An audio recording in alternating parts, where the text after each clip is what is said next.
सोचिए, एक बेटा रात के अंधेरे में घुटनों तक ठंडे पानी में नहीं बल्कि मौत के मुहाने पर खड़ा है।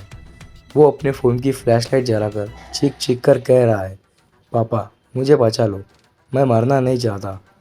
पास में पुलिस है, फायर ब्रिगेड है, एसडीआरएफ है, एनडीआरएफ है, करीब 80 लोग मौजूद हैं, लेकिन फिर भी उस लड़के को 80 मिनट तक कोई नहीं बचाता।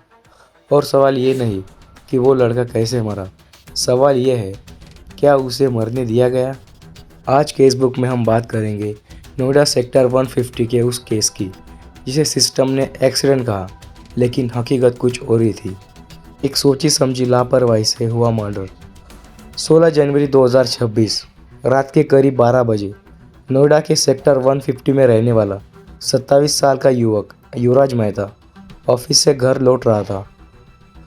घना कोहरा था, विजिबिलिटी लगभग ज़ीरो। घर से सिर्फ 200 मीटर पहले एटीएस ग्रैंड रोड पर एक शार्प टर्न था, लेकिन ना लाइट, ना रिफ्लेक्टर, ना कोई बैरिकेड और ना ही कोई चेतावनी।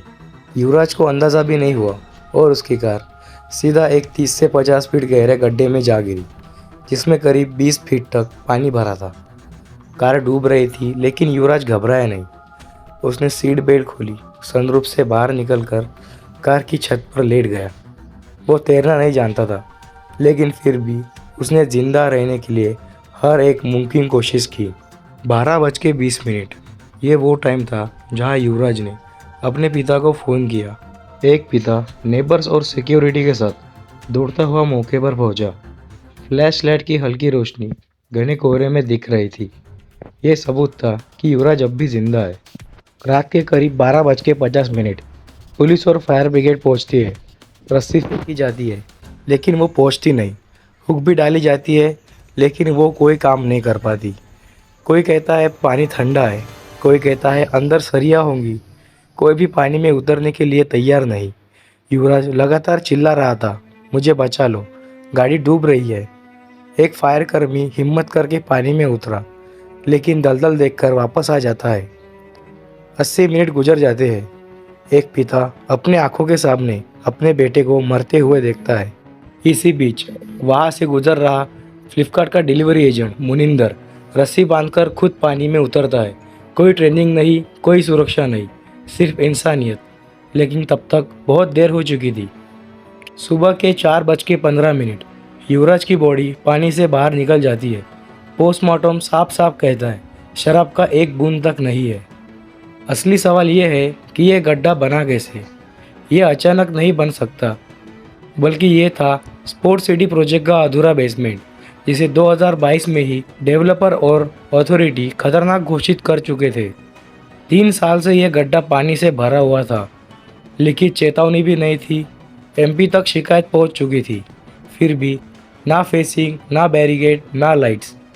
और हादसे के तुरंत बाद क्राइम सीन को बदल दिया गया, मलबा डाल दिया गया, गवाह मुनिंदर को डराया गया, ज़बरदस्ती बयान बदलवाया गया और फिर शुरू हुआ विक्टिम ब्लेमिंग। मेरी राय में ये कोई एक्सीडेंट नहीं है, बल्कि ये सिस्टमिक नेग्लिजेंस से हुआ मर्डर है। जब खतरा पहले से ही पता हो और फिर भी कुछ न किया जाए, तो वो लापरवाही नहीं बल्कि एक अपराध होता है। और सबसे डरावनी बात कि ये अगर एक आम आदमी के साथ हो सकता है, तो किसी के भी साथ हो सकता है। अब मेरा सवाल आपसे है, क्या युवराज की मौत सिर्फ एक हादसा थी या सिस्टम की नाकामी? क्या जिम्मेदार लोगों को सख्त सजा मिलनी चाहिए? गुहार लगाइए कि भाई मुझे बचा लो, किसी भी तरीके से बचा लो। मौके पे पुलिस भी थी एंड एसडीआरएफ भी थी और अग्नि विभाग वाले भी थे, फायर ब्रिगेड वाले भी थे।